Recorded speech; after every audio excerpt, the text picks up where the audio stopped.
एक लड़का और लड़की की शादी तय हो जाती है। वो दोनों बहुत ज्यादा खुश थे और एक दूसरे से प्यार भी करने लगे थे। लेकिन अचानक कुछ ऐसी घटना हो जाती है जिससे कि उस लड़के को बलात्कार और खून के झूठे केस में अरेस्ट कर लिया जाता है और यहाँ पर सारे सबूत भी उसके खिलाफ मिलते हैं। अब ऐसे ही समय बीतता है और 5 साल के बाद फिर से उस केस को रीओपन किया जाता है। तो क्या अब ये नया पुलिस ऑफिसर और उस लड़के की गर्लफ्रेंड क्या उस लड़के को बेगुनाह साबित कर पाएगी?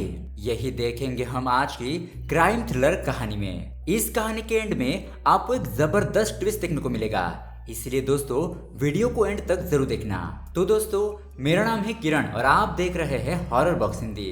अगर आपको भी ऐसे ही क्राइम थ्रिलर मूवी देखना पसंद है तो हमारे चैनल को सब्सक्राइब जरूर कीजिए, क्योंकि हम आपके लिए ऐसे वीडियोस लाते रहते हैं। तो चलिए बिना किसी देरी के शुरू करते हैं आज की कहानी। कहानी की शुरुआत होती है गर्ल्स हॉस्टल से, जहां पर हम देखते हैं कि मनीषा की माँ अपनी बेटे से मिलने के लिए आती है क्योंकि आज उसका जन्मदिन है। लेकिन जितनी खुशी से वो अंदर जाती है उतना ही बहुत बड़ा सदमा होने लगता है, क्योंकि किसी दरिंदे ने मनीषा के साथ जबरदस्ती करके उसे मार डाला था। अब जैसे ये खबर मीडिया को पहुंचती है वो सब हॉस्टल के बाहर आ जाते हैं और तभी मौका वारदात पर इंस्पेक्टर शंकर भी पहुंच जाता है। वो मनीषा की बॉडी को देखकर समझ जाता है कि इसके साथ पिछली रात क्या हुआ होगा, लेकिन वो यहाँ पर मीडिया को कोई भी जवाब नहीं देता। अब उसके अगले सीन में हम देखते हैं होम मिनिस्टर मीडिया वालों के सामने आकर कहते हैं कि आजकल लड़कियों के साथ ऐसी दुर्घटनाएं इसलिए हो रही है क्योंकि हमने लड़कियों को देवी की तरह देखना ही बंद कर दिया है। अगर हम लड़कियों को देखने का नजरिया बदले तो हर लड़की सुरक्षित होगी और जो मनीषा के साथ हुआ वैसा किसी भी लड़की के साथ नहीं होगा। होम मिनिस्टर आगे कहता है कि मैं मीडिया के सामने वादा करता हूँ कि अगर 1 हफ्ते के अंदर इस अपराधी को पकड़ा नहीं गया तो मैं अपनी पोजीशन से इस्तीफा दे दूंगा। अब ये बात सुनकर सभी लोग हैरान हो जाते हैं और उन सभी का भरोसा होम मिनिस्टर के ऊपर बढ़ जाता है। लोग सोचने लगते हैं कि ये होम मिनिस्टर बहुत ही बढ़िया है, अगर सारे होम मिनिस्टर ऐसे होंगे तो बहुत ही अच्छा होगा। अब दोस्तों उसके बाद हम देखते हैं कि अगले 2 दिन के अंदर ही अपराधी को अरेस्ट कर लिया जाता है और इस लड़के का नाम है अर्जुन। पुलिस उसे पकड़कर जेल के अंदर डाल देती है, लेकिन यहाँ पर अर्जुन के चेहरे की मासूमियत देखकर साफ साफ पता चल रहा था कि बेचारा अर्जुन बेगुनाह है और उसे इस केस में जानबूझकर फंसाया गया है। अब उसके बाद हमें 5 साल के बाद का सीन दिखाया जाता है, जहां पर हम एसीपी रुपेश को जेल के सारे कैदियों को मिलते हुए देखते हैं, जो कि आज ही शहर में अपॉइंट हुआ है। वो यहाँ पर सबसे पहले अर्जुन से जाकर मिलता है और उसे कहता है कि मैंने तुम्हारा केस बहुत ही ध्यान से पढ़ा है, मुझे ऐसा लगता है कि असली गुनहगार तुम नहीं बल्कि कोई और ही है, इसलिए मैं तुम्हारे बारे में एक एक चीज जानना चाहता हूँ जिसके जरिए शायद मैं तुम्हारी कुछ मदद कर पाऊँ। अब ये सुनकर अर्जुन को थोड़ी उम्मीद मिलती है कि शायद अब मैं जेल से बाहर जा सकता हूँ। तो दोस्तों चलिए अब हम थोड़ा अर्जुन के पास्ट के बारे में देखते हैं। यहाँ पर हमें पता चलता है कि अर्जुन एक बहुत ही हैप्पी और आजाद किस्म का इंसान है। उसकी जिंदगी बहुत ही अच्छी तरीके से चल रही होती है, साथ ही साथ वो एक क्लब में डीजे बजाने का काम करता है। अब जब वो अपने घर पर वापस लौटता है तो उसकी माँ उसे कहती है कि बेटा कल तुम एक लड़की से मिलने जाना है, तुम्हें याद तो है ना? वो लड़की बहुत ही सुशील और अच्छी है, मैं तो उसे ही अपनी बहू बनाना चाहती हूँ। अब यहाँ पर अर्जुन जाना तो नहीं चाहता था, लेकिन माँ ने कह दिया तो उसे जाना ही पड़ता है। खैर अब उसके अगले दिन अर्जुन उस लड़की से मिलने के लिए जाता है तो वहाँ पर रूपाली नाम की एक लड़की आती है और उसे देखकर तो अर्जुन का मूड ही खराब हो जाता है, क्योंकि उसकी माँ ने तो उसे कहा था कि जिस लड़की को उन्होंने पसंद किया है वो एक घरेलू और सुशील लड़की है। लेकिन यहाँ पर रूपाली तो बहुत ज्यादा मॉडर्न होती है, यहाँ तक कि वो अर्जुन को क्लब में ले जाकर अपने साथ शराब पीने के लिए कहती है। इसलिए अर्जुन उसे साफ साफ मना कर देता है कि नहीं, इस तरह की लड़की से मुझे शादी नहीं करनी। अब हर एक इंसान की अलग अलग पसंद होती है जिसके बारे में हम कुछ नहीं कह सकते। खैर अब अर्जुन घर आकर अपने माँ से कहता है कि माँ आपने जैसा बताया था वो तो बिल्कुल भी उससे उल्टी है। आपने तो मुझे कहा था कि वो शराब नहीं पीती, लेकिन उसे तो विस्की और वोडका के बीच का भी डिफरेंस अच्छी तरीके से पता है। अब ये सुनकर उसकी माँ उसे कहती है कि बेटा तू जरूर किसी दूसरी लड़की से मिलकर आया है, तुम कल मेरे साथ मंदिर चलना, मैं खुद तुझे उससे मिलवा दूंगी। अब उसके अगले दिन हम देखते हैं जब अर्जुन मंदिर जाता है तो वहाँ पर रूपाली आती है। अब यहाँ पर रूपाली बहुत ही संस्कारी और सुशील बनकर आई होती है। उसे देखकर अर्जुन कहता है कि अरे ये तो वही लड़की है और लगता है इसकी सच्चाई माँ को पता नहीं है। वो ऐसा कह रहा होता है कि तभी उसकी नजर रूपाली की दोस्त अमूल्या पर पड़ती है और अमूल्या को देखकर अर्जुन को तो पहले ही नजर में उससे प्यार हो जाता है। वो अमूल्य से बात करने की कोशिश करता है, लेकिन रूपाली अतुल्य को अर्जुन के बारे में बताते हुए कहती है कि हम दोनों शादी करने वाले हैं। और ये सुनकर अर्जुन को बहुत ज्यादा गुस्सा आ जाता है। वो सोचने लगता है कि ये मैं कहाँ फंस गया। खैर, अब इससे अगले सीन में हम देखते हैं अर्जुन की बहन की शादी होती है, जहाँ पर अमूल्य भी आई हुई थी। अब अर्जुन की बहन अर्जुन और अमूल्य को एक साथ देखती है तो वो दोनों बहुत ज्यादा खुश होते हैं। तो वो अर्जुन को बधाई देती है कि जिस लड़की को माँ ने तुम्हारे लिए चुना है वो लड़की और कोई नहीं बल्कि अमूल्य ही है। रूपाली तो तुम्हारे मजे लेने के लिए तुम्हें परेशान कर रही थी। और ये चीज सुनकर अर्जुन इतना ज्यादा खुश हो जाता है कि मानो उसे सब कुछ मिल गया हो। उसकी खुशी का तो ठिकाना नहीं रहता। और अमूल्य भी बहुत ज्यादा खुश थी। और इसी के साथ इन दोनों की लव स्टोरी शुरू हो जाती है। अब यहाँ पर हम प्रेजेंट में आते हैं, जहाँ पर एससीपी रूपेश अर्जुन से कहता है कि ठीक है अर्जुन, मुझे जितना जानना था मैंने उतना पता कर लिया है। बाकी की जानकारी मैं किसी और से जानना चाहता हूँ। और इतना कहकर वो वहाँ से चला जाता है। अब उसके बाद हम देखते हैं कि इंस्पेक्टर रूपेश अमूल्य और अर्जुन के दोस्त मूर्ति के पास चला जाता है, उनसे अर्जुन के बारे में पूछताछ करने के लिए कि जिस दिन मनीषा का मर्डर हुआ था उस दिन अर्जुन कहाँ था। अब यहाँ से हम फिर से पास्ट में जाते हैं, जहाँ पर अर्जुन और उसका दोस्त मूर्ति पार्टी करने के इरादे से किसी क्लब में आए होते हैं। कुछ ही दिनों के बाद अर्जुन और अमूल्य की शादी होने वाली थी, लेकिन तभी उसी वक्त अर्जुन को किसी का कॉल आता है और इसीलिए वो वहाँ से तुरंत ही चला जाता है। उसके कुछ देर बाद में जब अर्जुन वापस आता है तो उसकी शर्ट पर खून लगा हुआ था। ये देखकर जब मूर्ति उसे इसके बारे में पूछता है तो यहाँ पर अर्जुन उस बात को घुमा देता है और कहता है कि घबराने की कोई जरूरत नहीं है, सब कुछ ठीक है। अब उसके अगले दिन अर्जुन के घर पर ऑफिसर शंकर आता है, जो कि अर्जुन को जबरदस्ती अपने साथ लेकर जाता है। अर्जुन के माता पिता शंकर को रोकने की कोशिश करते हैं, लेकिन वो उनकी एक भी बात नहीं सुनता। वो अर्जुन को जेल में ले जाकर उसे बहुत ज्यादा मारने पीटने लगता है और उससे पूछा जाता है कि बताओ, तुमने ही मनीषा की जान ली ना, लेकिन तुमने ऐसा क्यों किया। और यहाँ पर अर्जुन बार बार यही कहता रहता है कि मैंने कुछ नहीं किया। पुलिस वाले शंकर से कहते हैं कि ये तो मानने के लिए तैयार ही नहीं है, जिस पर शंकर कहता है कि ये नहीं मानेगा, इसे हमें ये बात मनवानी पड़ेगी कि इसने ही मनीषा को मारा है और इसके लिए हमें जो भी करना पड़े हम वो करेंगे। और उसके बाद वो सभी लोग बहुत ही बुरी तरीके से अर्जुन को पीटने लगते हैं।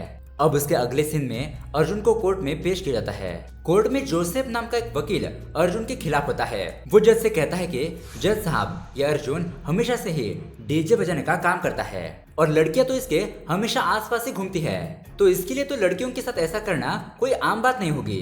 अब उसके बाद विटनेस बॉक्स में शंकर को बुलाया जाता है। शंकर कहता है कि सुबह 4 बजे मुझे वॉचमैन ने कॉल करके बताया कि कोई आदमी जबरदस्ती हॉस्टल में घुस आया है। ये सुनकर मैं तुरंत ही हॉस्टल पहुंच गया, जहां पर मनीषा अपने कमरे में मृत अवस्था में पड़ी हुई थी। उसके बाद मैंने आसपास के सीसीटीवी फुटेज चेक किए, जिससे कि साबित हो गया कि अर्जुन और मूर्ति क्लब तक मनीषा का पीछा कर रहे थे। और जब मनीषा घबराहट में क्लब के बाहर जा रही थी तो अर्जुन भी उसके पीछे पीछे भागते हुए गया। और उसके कुछ देर बाद जब वो आया तब उसके शर्ट पर खून लगा हुआ था। और जब उस खून की जांच की गई तो पता चला कि वो खून मनीषा का है। और दोस्तों, इस बात को प्रूव करने के लिए वो जज को सीसीटीवी फुटेज भी दिखाता है। अब उस फुटेज को देखकर जज को भी यही लगता है कि शंकर सही कह रहा है, लेकिन जज यहाँ पर अर्जुन को भी अपनी बात रखने का मौका देते हैं, जहाँ पर अर्जुन जज से कहता है कि सर, ये शंकर मुझे फंसाने की कोशिश कर रहा है। उसने जरूर सीसीटीवी फुटेज में कुछ गड़बड़ी की है और माना कि मैं क्लब के बाहर गया था और वापस आया तब मेरे शर्ट पर खून लगा था, लेकिन वो खून मनीषा का नहीं बल्कि नारायण नाम के एक आदमी का था। वो क्लब में काम करता है और मुझे फोन आया कि उसका एक्सीडेंट हो गया है और इसलिए मैं भागते हुए उसके पास गया था और उसे हॉस्पिटल पहुंचाकर आ गया और इसलिए उसका ही खून मेरे शर्ट पर लगा था। लेकिन यहाँ पर ये वकील जोसेफ, जो कि इंस्पेक्टर शंकर के साथ मिला हुआ था, वो जज को नारायण का डेथ सर्टिफिकेट दिखाता है। उसके हिसाब से तो नारायण को मरे हुए 2 महीने बीत चुके हैं। अब ये देखकर जज को लगता है कि अर्जुन झूठ बोल रहा है और इसीलिए अर्जुन को दोषी पाया जाता है। मनीषा के साथ गलत काम करने और उसकी हत्या करने के आरोप में अर्जुन को आजीवन कारावास की सजा सुनाई जाती है। अब ये बात सुनकर तो अर्जुन और उसके घर वालों के पैरों तले जमीन ही खिसक जाती है, क्योंकि उनके घर वालों को पता था कि मेरा बेटा अर्जुन ऐसी कोई भी हरकत नहीं कर सकता। अचानक ही बेचारे अर्जुन की जिंदगी दुखों से भर जाती है। अब यहाँ पर हम प्रेजेंट में वापस आते हैं, जहाँ पर इंस्पेक्टर रूपेश अमूल्य और मूर्ति से कहता है कि देखो, मुझे इंस्पेक्टर शंकर पर पहले से ही शक है, इसीलिए तो हमें अर्जुन का केस रीओपन करना होगा ताकि अर्जुन को इंसाफ मिले और असली गुनहगार को सजा। अब ये बात सुनकर मूर्ति और अमूल्य की उम्मीदें जाग जाती है कि शायद अब अर्जुन दोबारा उनके पास आ सकता है। अब यहाँ पर दूसरी तरफ जैसे ही वकील जोसेफ और इंस्पेक्टर शंकर के बॉस को ये बात पता चलती है कि इस केस को दोबारा से रीओपन करने की कोशिश की जा रही है, तो उनका बॉस उन दोनों से कहता है कि चाहे कुछ भी हो जाए लेकिन ये केस दोबारा से ओपन नहीं होना चाहिए, ध्यान रखना, वरना तुम दोनों में से कोई एक भी नहीं बचेगा। अब ये बात सुनकर वो दोनों घबरा जाते हैं। दरअसल ये दोनों किसी दूसरे के लिए ही काम करते हैं और इस केस के पीछे असली मास्टरमाइंड कोई और ही है। उसके कहने पर ही इन दोनों ने अर्जुन को इस केस में फंसाया था। अब ये केस दोबारा से रीओपन ना हो इसलिए शंकर एक गुंडे को भेजकर अर्जुन के पिता को मरवा देता है, क्योंकि शंकर को लग रहा था कि अर्जुन के पिता या फिर उसकी मां ने ही केस रीओपन करवाया है। और ये देखकर अर्जुन की मां तो टूट ही जाती है, क्योंकि पहले उनका बेटा और अब उनका पति दोनों ही उससे दूर चले गए। इसलिए अब वो जेल में अर्जुन से मिलने के लिए जाती है। वो अर्जुन से कहती है कि बेटा अब सब कुछ तुम पर है, अंदर रहकर दुखी होते रहो या फिर शेर की तरह बाहर आकर उस आदमी को दिखा दो कि तुम क्या कर सकते हो। अब ये बात सुनकर अर्जुन के मन में भी पूरी तरीके से बदले की भावना आ जाती है, जो कि हम उसकी आंखों में दुश्मनों के खिलाफ गुस्सा देख सकते हैं। अब उसके अगले सीन में हम देखते हैं अर्जुन के पास शंकर के भेजे हुए कुछ गुंडे कैदी बनकर आते हैं, जो कि उसे मारने के इरादे से वहां पर आए थे। दरअसल यहाँ पर शंकर की चाल ये थी कि जो भी अर्जुन का केस रीओपन करवा रहा है, अर्जुन के मरते ही उसकी उम्मीद खत्म हो जाएगी, क्योंकि जब अर्जुन ही नहीं बचेगा तो केस रीओपन करने का क्या फायदा। लेकिन यहाँ पर तो अर्जुन पहले से ही बहुत ज्यादा गुस्से में था, इसीलिए वो सभी गुंडों की हड्डी पसली एक कर देता है और उन्हें अच्छी तरीके से धूल चटाता है। उसके अगले दिन हम देखते हैं अर्जुन के केस की सुनवाई होती है और इस बार अर्जुन का वकील बनकर जो इंसान आया है वो और कोई नहीं बल्कि अमूल्य होती है। उसने अर्जुन को निर्दोष साबित करने के लिए ही 5 सालों में वकालत सीख ली थी, और वो भी उसने और कहीं से नहीं बल्कि वकील जोसेफ से ही। उसने जोसेफ से ही सब कुछ सीखा था। अब यहाँ पर ये सारी चीजें देखकर जोसेफ के तो होश ही उड़ जाते हैं, क्योंकि उसने तो खुद ही अपने पैरों पर कुल्हाड़ी मार ली थी और वो नहीं जानता था कि अमूल्य अर्जुन की गर्लफ्रेंड है। खैर अब यहाँ पर अमूल्य जज के सामने अपना पॉइंट ऑफ व्यू रखती है। वो एक एक्सपर्ट की रिपोर्ट दिखाते हुए कहती है कि इस रिपोर्ट के हिसाब से जो सीसीटीवी फुटेज शंकर ने दिखाई थी उनमें कुछ सीन्स को कट कर दिया गया था। उसके बाद वो उस शर्ट को भी दिखाती है जिसे इंस्पेक्टर शंकर ने 5 साल पहले अर्जुन की शर्ट कहकर कोर्ट में दिखाया था। वो जज से कहती है कि मैंने इस शर्ट को बहुत ही अच्छी तरीके से चेक किया और उसकी फॉरेंसिक रिपोर्ट निकलवाई, जिससे कि ये साफ साफ पता चलता है कि ये शर्ट अर्जुन की है ही नहीं। अब ये सुनकर वकील जोसेफ तो शॉक रह जाता है। उसे समझ नहीं आ रहा था कि वो अब क्या करे। वो जज से कहता है कि जज साहब ये सबूत अर्जुन की बेगुनाही साबित करने के लिए काफी नहीं है, हो सकता है कि रिपोर्ट्स को बदल दिया गया हो, लेकिन यहाँ पर हमारी अमूल्य भी कोई कम नहीं थी। वो एकदम पूरी तरीके से तैयार होकर आई थी। वो अब कोर्ट में अपना आखिरी दांव खेलती है और कोर्ट में नारायण को पेश करती है।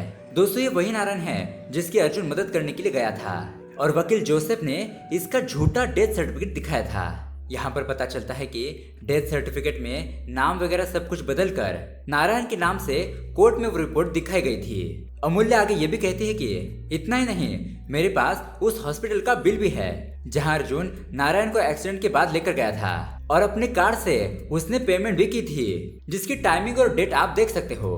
अब यहाँ पर ये सारे सबूत देखकर जज को पता चल जाता है कि अर्जुन निर्दोष है। यहाँ पर अमूल्य कहती है कि अर्जुन के 5 साल वापस तो नहीं आ सकते, लेकिन जिन्होंने अर्जुन को इस केस में फंसाया है कम से कम उनकी पोजीशन तो हटा दी जाए ताकि अर्जुन को भी इंसाफ मिले। अब यहाँ पर जज अपना फैसला सुनाती है कि अर्जुन को बाइज्जत बरी किया जाता है और कोर्ट को गुमराह करने के आरोप में शंकर को इंस्पेक्टर की पोजीशन के बर्खास्त कर दिया जाता है। अब वो कभी भी पुलिस के लिए अप्लाई नहीं कर सकता और यहाँ पर वकील जोसेफ ने शंकर के सबूत के आधार पर ये सब कुछ किया था, इसलिए उसे एक और मौका दिया जाता है। दोबारा ऐसी गलती हुई तो उसे भी उसकी पोजीशन से हटा दिया जाएगा। अब ये बात सुनकर अर्जुन और उसके घर वाले बहुत ज्यादा खुश हो जाते हैं कि अर्जुन उनके पास अब वापस आ गया है।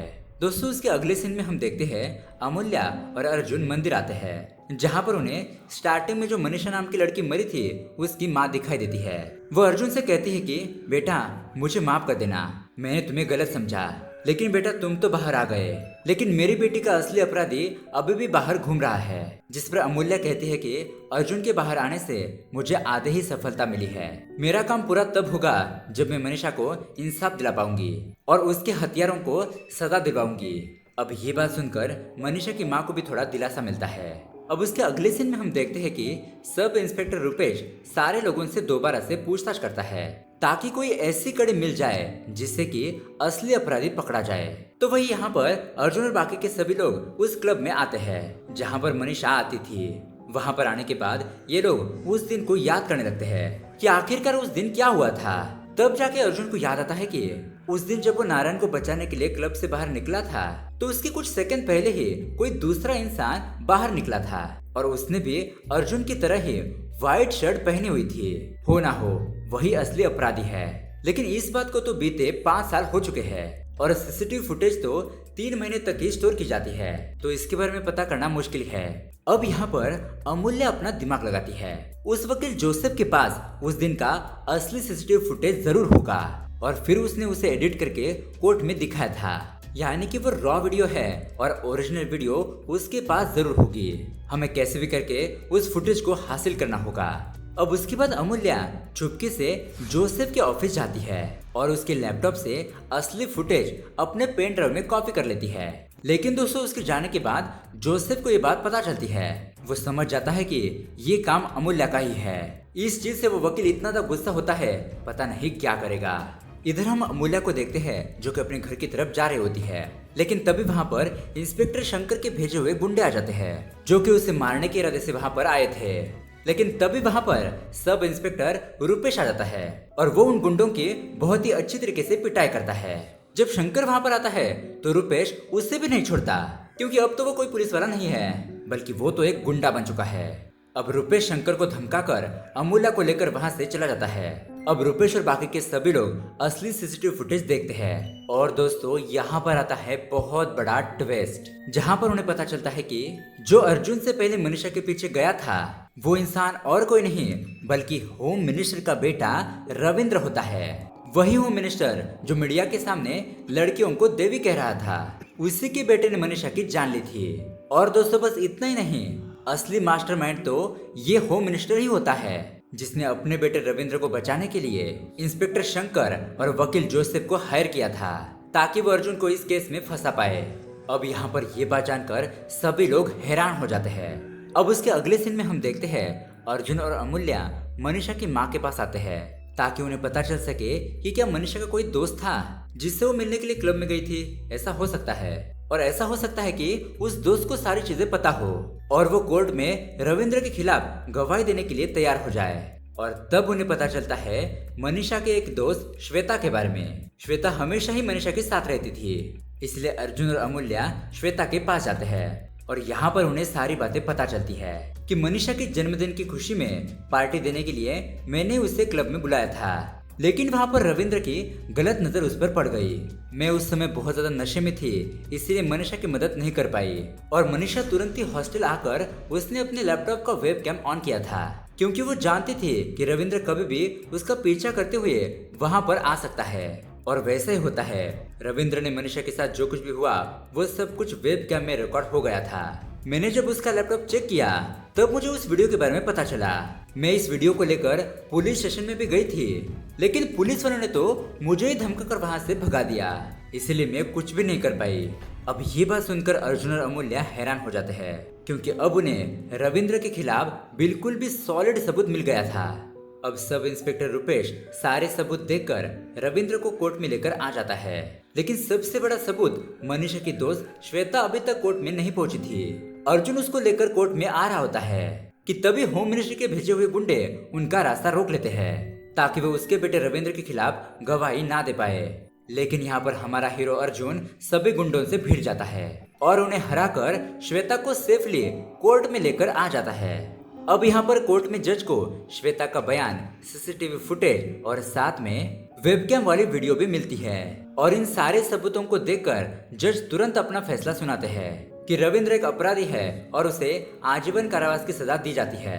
अब यहाँ बाहर आने के बाद होम मिनिस्टर अपने बेटे से कहता है कि बेटा तुम घबराओ मत, मैं तुम्हें जल्द ही बेल दिला दूंगा। लेकिन यहाँ पर जैसे ही पुलिस वाले रविंद्र को ले जा रहे होते हैं तो रविंद्र के ऊपर पब्लिक का गुस्सा फूट पड़ता है। वो पुलिस पर हमला करके रविंद्र को मारना पीटना शुरू कर देती है और इतना मारती है कि रविंद्र वहीं पर अपना दम तोड़ देता है, यानी कि उसकी वहीं पर मौत हो जाती है। और दोस्तों तब जाकर मनीषा और उसकी माँ को इंसाफ मिलता है, क्योंकि वो कहते हैं ना, जीत हमेशा सच्चाई की ही होती है। और दोस्तों इसी के साथ ये मूवी यहीं पर एंड हो जाती है। तो दोस्तों ये कहानी आपको कैसी लगी हमें कमेंट करके जरूर बताइएगा। साथ ही ऐसे ही अमेजिंग मूवी देखने के लिए हमारे चैनल को सब्सक्राइब जरूर कीजिए। मिलते हैं अगले वीडियो में। Thanks for watching.